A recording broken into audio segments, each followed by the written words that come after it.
Hello, Steve White, Steve Arts 89. I have been going through a lot of movies lately, particularly horror movies, but also I've been trying to catch up on my musicals. I just have a pile of musicals I've just not gotten around to watching because I have to be in the mood for watching them. Now, I had four that I watched one day. I sat down and made a whole day out of it.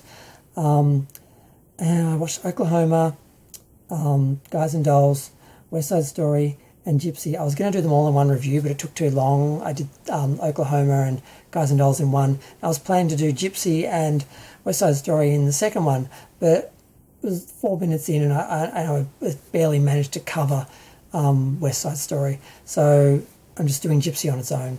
Now, Gypsy was funny because I'd never seen it, and I was like excited to finally see it.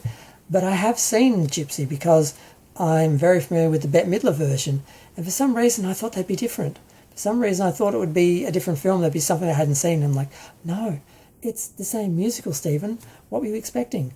There's a couple of numbers that aren't in the Bette Midler version. I think the Bette Midler version is about 20 minutes shorter, so there's 3 or 4 numbers that aren't in it. But I mean, the Bette Midler version I think is superior. Bette Midler puts so much passion and just everything into the film, whereas the Rosalind Russell film, she plays it very much like she comes off very much like sort of like Betty Davis would have played it in some ways. She sounds like her, and she's very flippant and not a lot of passion. And there's a few moments where she's just singing the song, and there's moments where I'm really expecting, because Bette Midler acts a lot of these moments in the songs, whereas Rosalind Russell, is it Rosalind Russell? She just sort of sings them. She's great for the most part, but there's a few moments where I'm like, oh, she just sang that. It's just like where was the actual really being in the moment and the acting and feeling those sort of moments and that. But she still does a great job. Natalie Wood is great in it. It all plays out the same as the original film. Even the girls at the end with their gimmicks are all the same. And the last lines, the last part, that, I thought you did it for me, Mama, it's all there.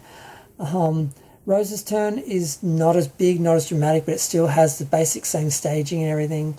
They really, in the Bette Midler music, I guess this is a review for both the musicals, a comparison of both the musicals, which justifies 5 minutes, I guess. The Bette Midler version is just, they obviously took this as the bones and built on it and wanted to have the musical numbers with all the passion, but to have that extra sort of element of reality where you do feel like these are real people singing these songs and having these moments, as opposed to just sort of performers singing them, which is sort of how the first film feels, very performancy. Now the later Bette Midler film still uses all the numbers and has pretty much all the staging and everything, but it just feels like real people acting and having these experiences. And Rose's Turn is amazing. Like I said, this version, they stage it the same, but there's those moments where she's like, Mama, what did I do it for? She's just like, I'm not going to try it, but she has these moments of like realizing what she's done and then going back into the song and then coming out of it and going back into the song, whereas Rosalind Russell was just sort of speaking the lines like, Mama, Mama, and I'm like, really?